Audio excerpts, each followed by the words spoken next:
And welcome to the Hot Seat of College Football Show. I am Trent, your host, as today I wanted to make a video talking about the Big Ten win totals. They just dropped, and I have a lot of opinions and a lot of questions on how some of the win totals for certain teams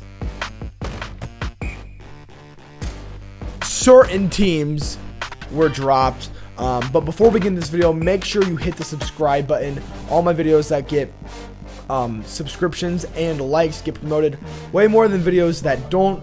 We just made a video about, actually, I'm trying to remember the order. It was my Ohio State wide receiver depth room concerns video. So if you're interested in seeing that, I think I have a lot more questions about this wide receiver room than most. And we had a press conference today, and he talked about it. So if you want to go watch it, I'll pin it up here. You should definitely go watch it. It's a short video. I just talk about some of the depth chart. They talk about Kyle Parker. He's not going to be he's going to be in the Z. He's not going to be in the slot. So it looks like Brandon Inniss is going to be a bona fide starter. But that's not what I want to talk about today. I want to talk about the Big Ten win totals. Let me bring it up on screen so you guys can see it. So I got this image I got it from Google, but it came from Josh Pate. I didn't want to make my own graphic for something that everyone else has already made. So I pulled Josh Pate's. His graphics always look pretty good. So these are the Big Ten win totals. And if you see on here, there is something different about this than the usual Big Ten win totals that we have seen every year for the past maybe decade. Ohio State is only favored to win 9 games, and they are in 3rd place in the Big Ten. I don't remember the last time that happens. If I search up big 2025 Big Ten win totals, let's see what it is. Ohio State 10.5. If I go back to 24, Ohio State 10.5. Go back to 23. Can I even find it? I can't really find it going all the way back, but it's always around 10.5. And even if it's at 9.5, it's always near the top, at the top of the Big Ten. And now to see a program like Indiana have a betting to have more wins than Ohio State, I think is laughable. And I think a lot of it is just because Indiana's schedule compared to Ohio State's is much easier. I'll read you out both schedules. So with Indiana, North Texas, Howard, Western Kentucky, Northwestern, at Rutgers, 5 guaranteed wins. Then at Nebraska, I think you could probably get a win there. It's a little bit tougher. Ohio State, I think that's a loss. But I'm not going to go. I don't want to predict the schedule now. But you have Ohio State, at Michigan, then Minnesota, USC, at Washington, Purdue. I definitely think 10-2. That's probably where I'm thinking. I think you maybe drop USC or at Washington or at Michigan or at Nebraska or Minnesota. I think you drop one of those, and obviously I think you probably drop the Ohio State game. Oregon, Boise State, at Oklahoma State, Portland. That at Oklahoma State, I think is going to be a very tough game for Oregon. Then at USC, UCLA, Nebraska, at Illinois, Northwestern, at Ohio State, Michigan, at Michigan State, Washington. Definitely another 11-1, 10-2. type schedule. And then for Ohio State, Ball State, at Texas, Kent State, Illinois, at Iowa, Maryland, at Indiana, at USC, Oregon, Northwestern, at Nebraska, and then the team up north at the end. And then for Ohio State, obviously, at Texas is going to be really tough. At Indiana is going to be pretty tough. Oregon is going to be really tough. Those are your 3 Tier 1 games. Then you have at Iowa, Michigan, and at Iowa, and probably Michigan. That's your Tier 2. Tier 3 at Nebraska, Illinois, and maybe Northwestern. So definitely Ohio State probably has the hardest schedule in the country. But Ohio State, Ohio State has not lost more than 2 games in 1 year in how many years? So it's 2026, 25, and 15. It's been 15 years. Ohio State has not lost more than 2 games in a year in over 15 years. The only other time it happened in the past 15 years, or it was 16 years ago, 2011. And remember, that was the year all of the best players got kicked off the team because Tattoo Gate, Jim Tressel was gone. You had Joey Bowserman, who's one of the worst players in Ohio State history, up there with like Tate Martell and Tegra Chabola, and Jaden Fielding. A lot of Ryan Day players on that list. But then you had a freshman, Braxton Miller. You lost to Michigan that year. I think it was like 40. It was like 40-35. It was a very, very close game. Ohio State, you think they should have won that game. But if you take out that year, because it was such an anomaly, because the reason why it was like that was because of obviously the scandal stuff. That you can take out that year. You look at 2010. I think you only had 2 losses. 2009, you only had 2 losses. 2008, 7. Ohio State does not lose more than 2 games, pretty much in the 21st century. So to see them at a 9.5, where it's like they're half a win away from 3 losses in the regular season, I think is insane.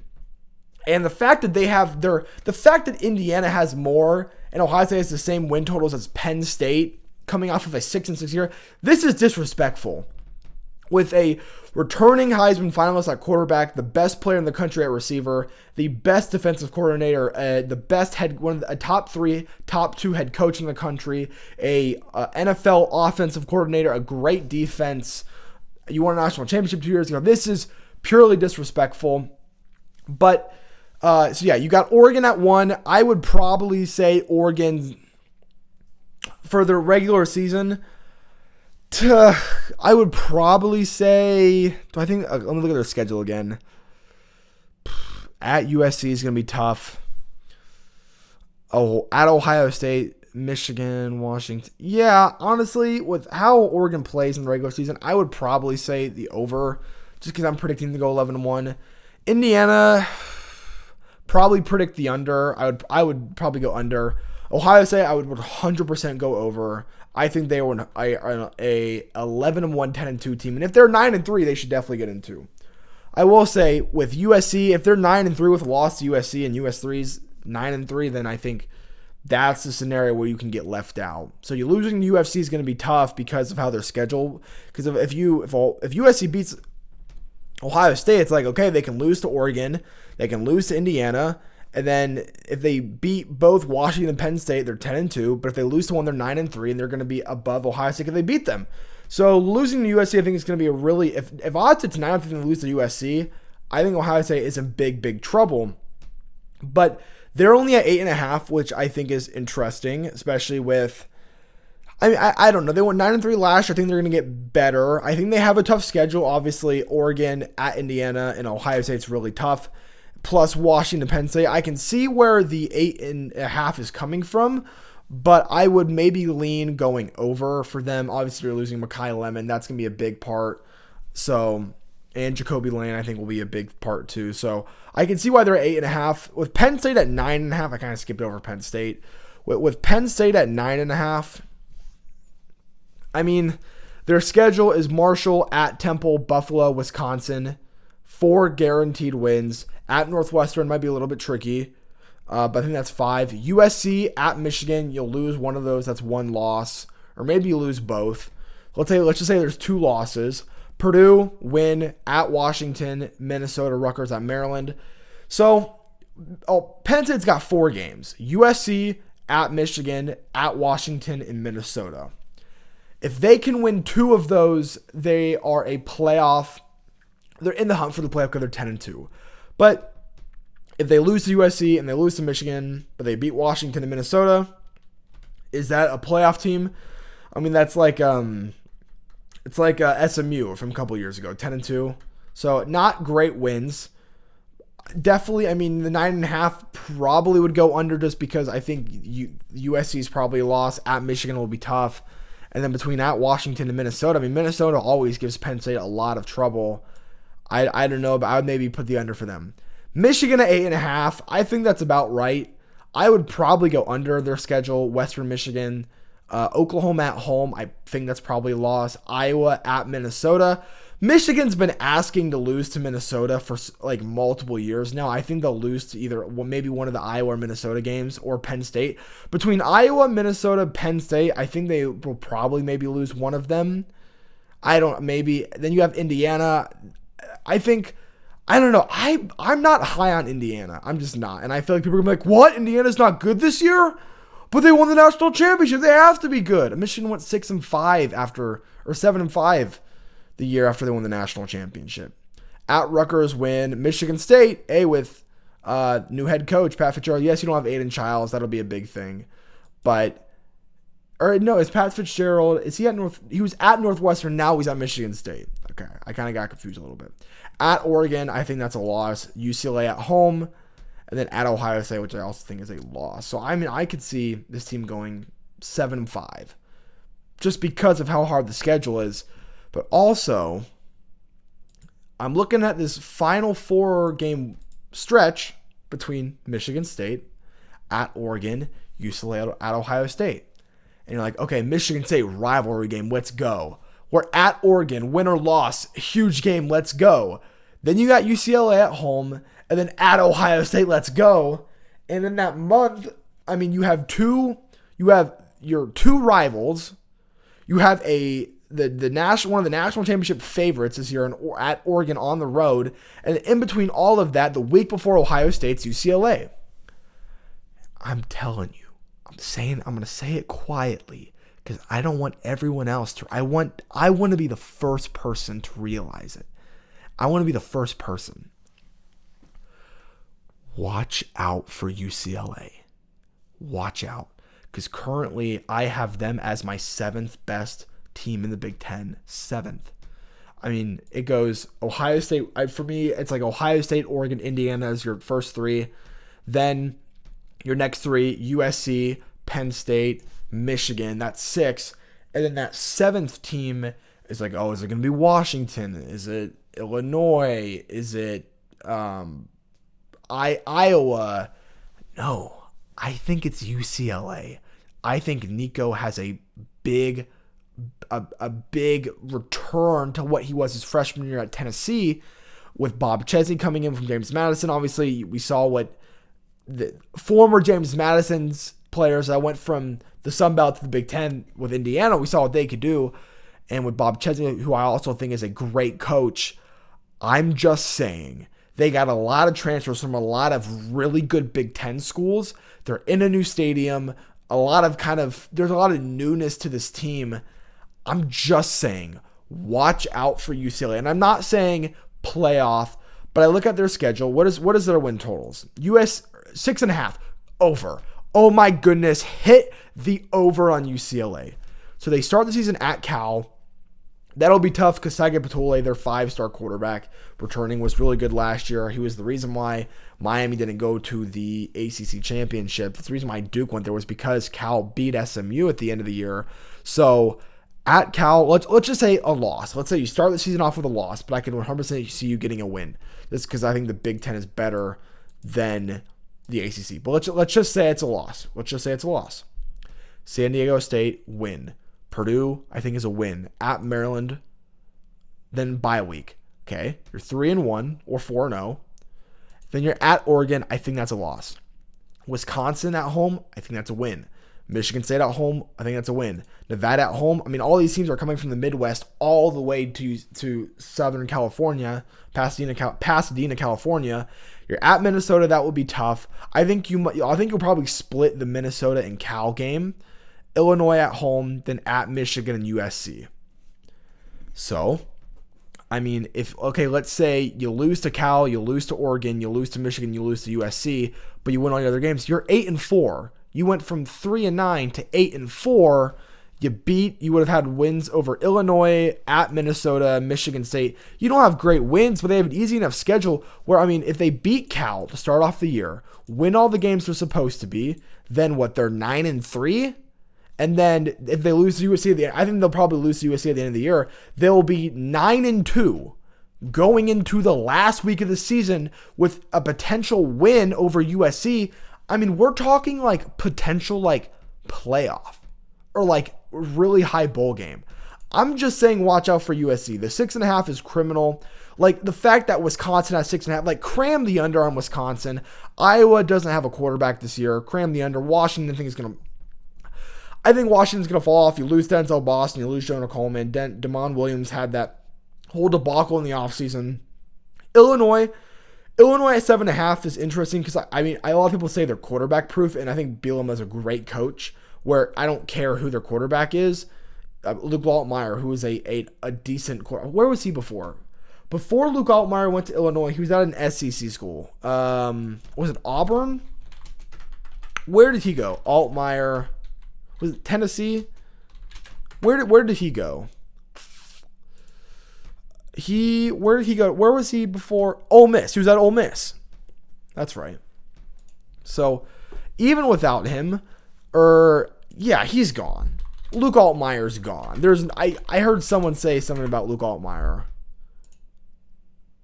Yeah, he's a senior. That's what I thought. I don't know why I heard some people talking about. I think Luke Altmaier was coming back. So even though he's gone, he was a very productive player for Bret Bielema in Illinois. But 7.5 is tough because I think they're going to either get to 7. Can they get to 8? What's Illinois' schedule? So they would have to get 8 and 4 to get the over. Duke's terrible this year. They lost everybody. At Ohio State, that's a loss. Oregon, that's a loss. And then at UCLA, I think that's a loss. Iowa, and then Michigan State. They got to beat Duke. I don't know. I would not, if you're betting money, which I don't recommend you do at all, ever. I think betting's stupid. With friends is whatever, but I think betting like actual money, I think is dumb. Big money. I would not touch Illinois just because their schedule is right around the 7 to 8 wins where it could go either way. And you're going to be putting a lot of money based on one game, one drive, or like one play of one game of one drive. Whether it's in college, you don't want to put all your money on one play. You don't want to do that. So I would not touch Illinois one. Nebraska, I don't know what's up with Nebraska because that's like the whole thing of like there's 8 blue bloods. It's Ohio State, Michigan, Oklahoma, Texas, Bama, Nebraska, and USC and Notre Dame. It's almost like everyone's got their rival. It's like Ohio State, Michigan, that's the rival. Notre Dame, USC, pair of rivals. Texas, Oklahoma, pair of rivals. And then you have Bama, who doesn't have their rival in there. And then you have Nebraska, whose rival is Colorado, who's definitely not a blue blood. But Nebraska is never not going to be a blue blood. But it's like Nebraska's been so bad for so long. You're supposed to have year 3 under Matt Rule. That didn't work out. Dylan Raiola, your 5-star quarterback, left. Good. He was terrible. He's a backup at Oregon now. So 5.5, I would probably go over just because I think they'll get to a bowl game. Like if their non-conference is going to be 3 guaranteed wins. So it's like, do I think Matt Rule can get 3 Big Ten wins? Probably. I don't think he's like Mike Locksley bad. Yeah, like, okay, Ohio, Bowling Green, so they just play the whole freaking MAC. North Dakota, those are all probably wins. At Michigan State, Maryland. Indiana, Oregon, those are probably losses. Washington, probably a loss. Ohio State, loss. Iowa, probably a loss. So it's like, if they don't mess up against Michigan State, Maryland, or Rutgers, then it's like they're going to a bowl game. So I would probably go the over for Nebraska. I think they're probably going to get to 6, maybe 7. Minnesota at 5.5. Yeah, Drake Lindsey coming back. Lose Coy Parrish, that's a big one. I really like their coach. I think PJ Fleck is a great coach. But man, Minnesota always start off like, maybe they can do something, and then they usually don't. Again, these Big Ten teams, like these teams like Minnesota or Nebraska or UCLA or like Purdue, they never play any good out of conference. But who are we? Yeah, with Minnesota at Penn State, maybe that's a loss. UCLA, maybe it's a loss. Iowa, Indiana, Michigan, Washington, that's 5 losses. So if they can beat they're 3 out of conference. They're going to beat Purdue. That's 4. At Wisconsin, I think that's 5. And then it really comes down to this Northwestern game, I think we'll see how good Northwestern does. Probably go to the over with them. With Northwestern, interesting because they have Aiden Childs from Michigan State. They have a good coach. They lost Hunter Welsing to their good tight end. He went to Ohio State, and I'm excited for him. He, especially in that Michigan game last year at Wrigley, was great. But yeah, like some of these games you're just not going to win. Like they have a really tough schedule. At Indiana's like third game of the season, really tough. Penn State, that's tough. At Oregon's tough. At Ohio State's tough. Iowa at home's really tough. I think they can maybe beat Iowa. Yeah, again, probably looking at 6-6, so I would maybe go the over. Rutgers, I mean, I like Greg Schiano. He coached at Ohio State. He was decent at Ohio State. But, I mean, Kaliakmanis is good. KJ Duff is one of my favorite receivers in the country. But again, yeah, I mean, Boston College is terrible. USC, Indiana, Michigan, Penn State, probably all losses. Michigan State, probably a loss. Nebraska, yeah. Well, they have God, this is tough. Because they play UMass at Boston College and Howard in the non-con. I think they'll win all of those. So they have to get 2 more wins. And if they can beat at Maryland, which I think they will, that gets them to 4. So now you're between at Northwestern, at Wisconsin, and Michigan State and Nebraska. If you can win one of those 4 games, you go on the over.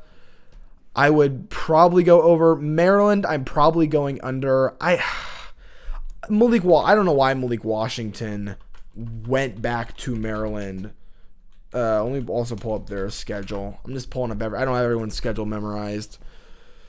Again, like with these win totals where it's like 4.5, it's like, okay, you play no one. No, Maryland plays Virginia Tech. That's a loss.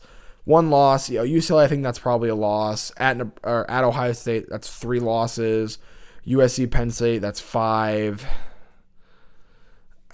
Illinois, I would probably say it's another loss, 6. So now what? You're at 6-6.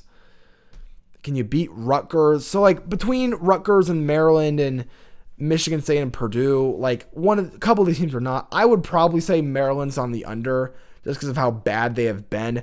Michigan State, I'm going over 3.5. That's embarrassing. 3.5. I would let me just make sure on their schedule. But I would 3.5. They play Toledo, Eastern Michigan, guaranteed wins. At Notre Dame, that's a loss. That's tough that you play at Notre Dame. So that's 2 wins. At Rutgers at the end of the year. I think, Oregon, Washington, at Michigan, at UCLA, Illinois, Notre Dame. That is really tough. I mean, unless, I guess, maybe you beat up on Wisconsin. I mean, yeah, I think Wisconsin's going to go under, so that's what? If you beat Wisconsin, that's 3 wins. Now you got to win 1 against, like, Northwestern or Rutgers. That's tough. Maybe I wouldn't touch Michigan State.